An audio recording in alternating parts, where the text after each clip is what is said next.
जय श्री राम, जय हनुमान, जय बागेश्वर धाम सरकार। दोस्तों, पितृपक्ष के किसी भी दिन तुलसी में चढ़ा दे यह एक चीज, 1 महीने में बनोगे करोड़पति। नमस्कार, आपका स्वागत है। दोस्तों, अगर आप अपनी लाइफ में कुछ नया सीखना चाहते हैं तो अपने YouTube चैनल को सब्सक्राइब जरूर करें।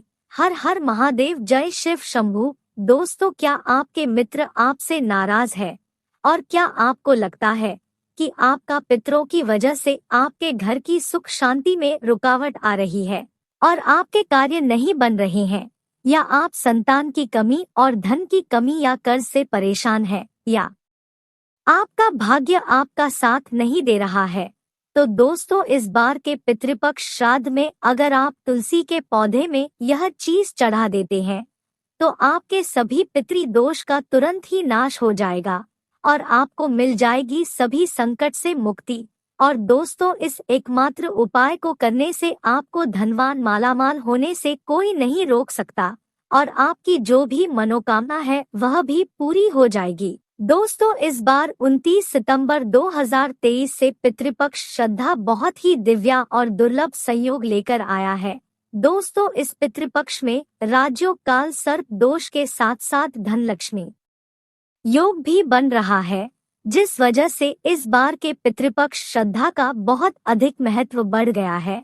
और इस पितृपक्ष पर यदि आप तुलसी के पौधे से जुड़ा यह आसान सा उपाय कर लेते हैं तो आपकी सभी समस्याओं का तुरंत ही अंत हो जाएगा। इसीलिए दोस्तों, वीडियो को आखिर तक जरूर देखें। और अगर आप भी अपने जीवन में महादेव की कृपा पाना चाहते हैं और पितरों का आशीर्वाद पाना चाहते हैं तो वीडियो को लाइक करके कमेंट में हर हर महादेव लिखना ना भूले। दोस्तों, पितृपक्ष की शुरुआत इस साल भद्र मास के शुक्ल पक्ष की पूर्णिमा तिथि 29 सितंबर 2023 दिन शुक्रवार से हो रही है, जो 14 अक्टूबर 2023 दिन शनिवार तक रहेगा।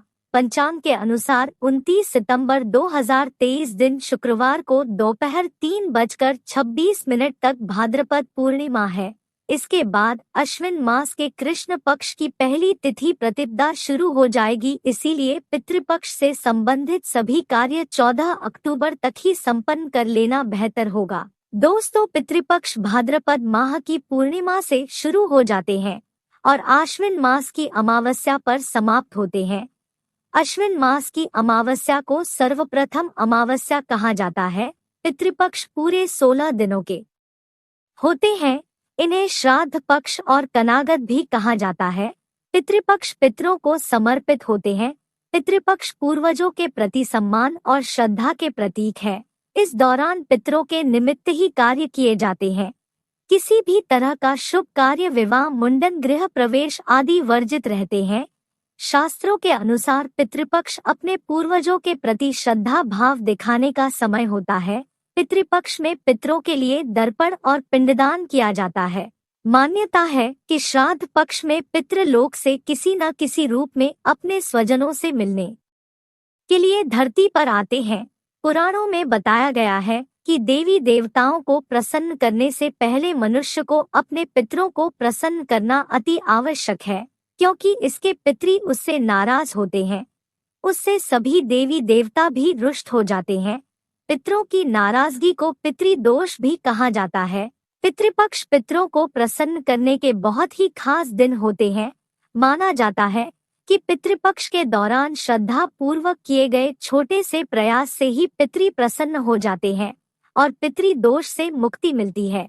आज के इस वीडियो में हम आपको पितरों को प्रसन्न करने का एक बहुत ही आसान सा उपाय बताने जा रहे हैं।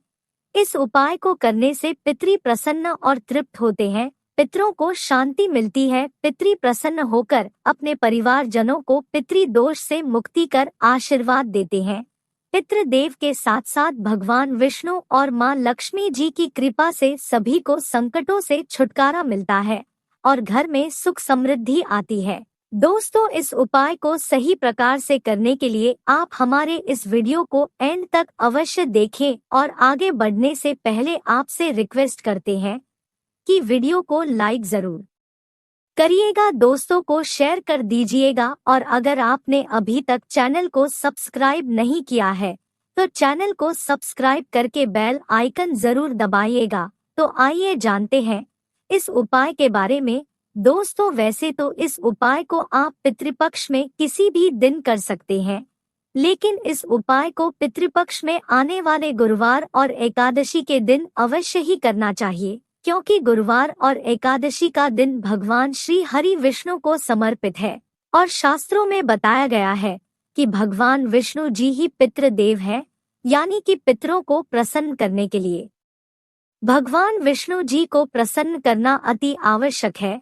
गुरुवार और एकादशी के साथ साथ इस उपाय को पितृ अमावस्या, जिसे सर्वप्रथम अमावस्या भी कहा जाता है, उस दिन अवश्य ही करना चाहिए, क्योंकि सर्वप्रथम अमावस्या पर सभी पितरों के निमित्त श्राद्ध दर्पण किए जाते हैं। सर्वप्रथम हम अमावस्या पर पितरों के निमित्त किए गए पूजा से सभी पितृ प्रसन्न हो जाते हैं और पितृदोष से मुक्ति मिलती है। तो आइए जानते हैं इस उपाय के बारे में।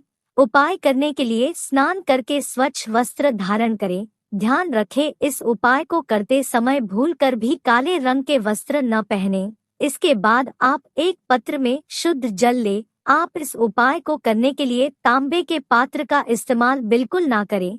अब इस जल में आप 1 चम्मच कच्चा दूध डालें, फिर इस जल में 1 चुटकी शक्कर डालें। शक्कर डालने के बाद अब आप इस पात्र में 1 चुटकी साफ पिसी हुई हल्दी मिला लें। हल्दी भगवान श्री हरि विष्णु को प्रिय है, इसीलिए भगवान विष्णु को प्रसन्न करने के लिए भगवान विष्णु की पूजा में हल्दी का अवश्य ही इस्तेमाल करना चाहिए। अब आप एक दिया तैयार करें। आप मिट्टी का, आटे का या पीतल का कैसा भी दिया ले सकते हैं, लेकिन ध्यान रखें यह शुद्ध घी का ही होना चाहिए। अब इस दिए और जल को लेकर आप तुलसी जी के पास जाएं। दोस्तों, सनातन धर्म में तुलसी जी का विशेष महत्व बताया गया है। हिंदू धर्म में मान्यता है कि तुलसी के पौधे की जड़ में सभी तीर्थ, मध्य भाग तन में सभी देवी देवता और ऊपरी शाखा में सभी वेद यानी चारों वेद स्थित है। पद्म पुराण में उल्लेख है कि तुलसी जी का एक पौधा जिस जगह होता है वहाँ ब्रह्मा, विष्णु और महेश निवास करते हैं। तुलसी जी की सेवा करने से व्यक्ति के महापतक से महापतक संपूर्ण पाप भी नष्ट हो जाते हैं। तुलसी जी को हरिप्रिया कहा जाता है। हिंदू धर्म में मृत्यु के समय व्यक्ति के मुख में तुलसी का पत्ता रखा जाता है। धार्मिक दृष्टि से इसका बड़ा महत्व है। कहते हैं कि तुलसी हमेशा भगवान श्री हरि विष्णु के सिर को सजाती है। तुलसी धारण करने वाले व्यक्ति को यमराज कष्ट नहीं देते। मृत्यु के बाद परलोक में व्यक्ति को यह दंड का सामना नहीं करना पड़ता, इसलिए मरते समय मुख में तुलसी का पत्ता रखा जाता है। माना जाता है कि मृत्यु के समय तुलसी का पत्ता मुंह में होने से प्राण त्यागने के समय होने वाले कष्ट से भी राहत मिलती है, क्योंकि यह सात्विक भाव को जगाता है। पितरों को प्रसन्न करने के लिए तुलसी जी का पूजन अवश्य ही करना चाहिए। शास्त्रों में बताया गया है कि तुलसी जी की सुगंध माँ लक्ष्मी जी को अपनी तरफ आकर्षित करती है। तुलसी का पौधा जिस जगह होता है या जिस परिवार के व्यक्ति पितृपक्ष के दौरान तुलसी जी का पूजन करते हैं, उनके पुत्र उनसे बहुत ही प्रसन्न होते हैं और पितरों की आत्मा को शांति और तृप्ति मिलती है। इसलिए पितृपक्ष में तुलसी का पौधा यदि घर में लगाया जाए या सही विधि से तुलसी जी का पूजन किया जाए तो इससे पितृ प्रसन्न होते हैं और उनके आशीर्वाद से जातक के जीवन की सारी दिक्कतें दूर हो जाती है। तुलसी जी का पूजन करने के लिए आप जल और दिया लेकर तुलसी के पौधे के पास जाएं। अब आप पूर्व दिशा की तरफ मुंह करके खड़े हो जाएं, यानी आपको ईस्ट की तरफ अपना मुंह कर लेना है, जहां से सूर्योदय होता है। इसके बाद आप भगवान विष्णु जी और मां लक्ष्मी जी को प्रणाम करें, तुलसी माता को प्रणाम करें, पितृदेव को प्रणाम करें। फिर आप भगवान विष्णु जी के 12 मंत्र ओम नमो भगवते वासुदेवाय का जाप करते हुए तुलसी जी पर यह जल अर्पित करें। जल अर्पित करने के पश्चात अब आप तुलसी जी के सामने शुद्ध घी का दिया जलाएं। फिर आप भगवान विष्णु के इसी मंत्र ओम नमो भगवते वासुदेवाय का जाप करते हुए तुलसी जी की 11 परिक्रमा करें। तुलसी जी की परिक्रमा करने के पश्चात अब आप तुलसी जी को प्रणाम करें और भगवान विष्णु जी के महामंत्र ओम नमो भगवते वासुदेवाय का 108 बार जाप करें। अब आप तुलसी जी के चरणों की राज यानी कि तुलसी के पौधे के पास से थोड़ी सी मिट्टी उठाकर उसे अपने मस्तक पर लगाएं। फिर आप भगवान विष्णु और मां लक्ष्मी जी को प्रणाम करें और तुलसी माता को प्रणाम करें। अब भगवान विष्णु लक्ष्मी जी और तुलसी माता से अपने पितरों की तृप्ति और शांति की प्रार्थना करें। अब आप पितृदेव को प्रणाम करें और जाने अनजाने में की गई गलतियों की क्षमा मांगे। इसके बाद आप भगवान से और पितृदेव से प्रार्थना करें कि वह आपके सारे संकटों को दूर करे और अपना आशीर्वाद हमेशा आप पर बनाए रखे। भगवान से पितृदोष से मुक्ति की भी प्रार्थना करें। दोस्तों, शास्त्रों में बताया गया यह बहुत ही आसान और असरकारक उपाय है। इस उपाय को करने से पितृ प्रसन्न होते हैं और अपने परिवारजनों को आशीर्वाद देते हैं। पितरों के आशीर्वाद से ही जीवन की सारी दिक्कतें दूर हो जाती है और पितृदोष से छुटकारा मिलता है। भगवान विष्णु और मां लक्ष्मी जी और तुलसी माता की कृपा से घर में सुख समृद्धि आती है। दोस्तों, उम्मीद करते हैं कि आप सभी को यह वीडियो काफी अच्छी लगी होगी। यदि आपको यह वीडियो अच्छी लगी हो तो कृपया वीडियो को लाइक और चैनल को सब्सक्राइब जरूर करें और इसे ज्यादा से ज्यादा अपने दोस्तों के पास शेयर करें। वीडियो को अंत तक देखने के लिए आप सभी का बहुत बहुत धन्यवाद।